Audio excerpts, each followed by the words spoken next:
Niché au cœur de la Flandre, Esquelbecq. Parmi ses merveilles se trouve son château, classé au monument historique. Il fait la fierté de Johan Tamer, propriétaire du domaine familial, qui réhabilite le lieu. Lorsqu'on entre au château d'Esquelbecq, on entre un peu comme dans une île. Et lorsqu'on y est, on oublie l'environnement dans lequel on est. Donc ça a un charme intemporel. Autour des douves se trouve le jardin. Son style flamand, inspiré des jardins à la française, fait son identité. Une originalité que souhaite conserver le maître des lieux dans son aménagement.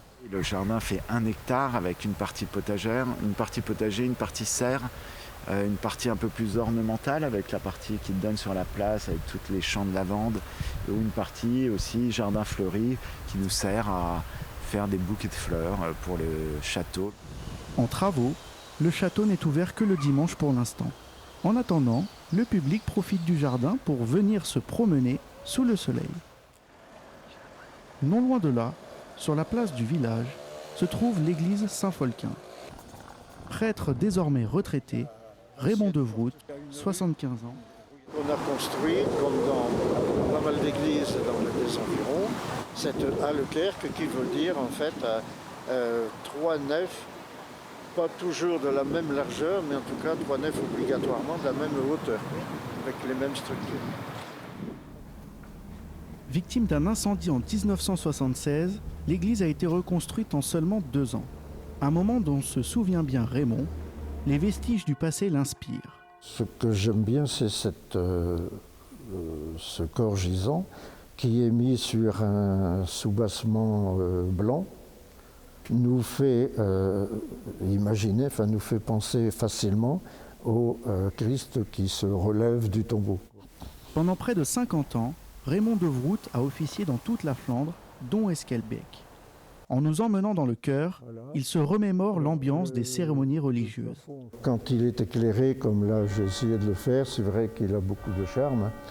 Et on a plaisir à célébrer, à présider des célébrations devant les gens quand on est là. C'est ce patrimoine et ces souvenirs qui rendent fiers les Esquelbecquois et admiratifs les touristes. J'aime tous les bâtiments, les alentours, la météo, ces choses-là. La France aussi. L'accueil et les monuments historiques qui nous entourent, cette place de garde qui est autour de nous. À 2 pas de la place du village flotte une douce odeur amère, celle du houblon. La brasserie Thirier fait partie du paysage d'Esquelbecq depuis 1996. Clara Thirier est à la tête de cet établissement. Quand on s'est installé à Esquelbecq, en fait, ce qui est sympa, c'est que il y avait plus de brasserie, mais il y en avait eu avant, parce que c'est vraiment une région, une terre brassicole. C'est implanté à Esquelbecq pour cette activité, et ça avait vraiment du sens. Et donc, on a participé au renouveau de la brasserie française, mais aussi régionale, parce qu'il y avait presque plus de brasserie artisanale. Blonde, rouge, ambrée, il y en a pour tous les goûts. Mais le produit phare, c'est bien la blonde d'Esquelbecq. Bière originelle de la brasserie, elle fait rayonner le village partout en France. C'est d'ailleurs drôle quand on se promène hors région de dire qu'on vient d'Esquelbecq et des fois des gens font le lien entre dire « Ah oui, mais je connais une bière qui vient d'Esquelbecq ». Donc c'est drôle, pour les Esquelbecquois c'est une fierté. On peut retrouver la blonde d'Esquelbecq à Paris. Tous ces atouts ont permis à Esquelbecq d'être élu village préféré des Français, une visibilité qui a déjà décuplé le nombre de touristes.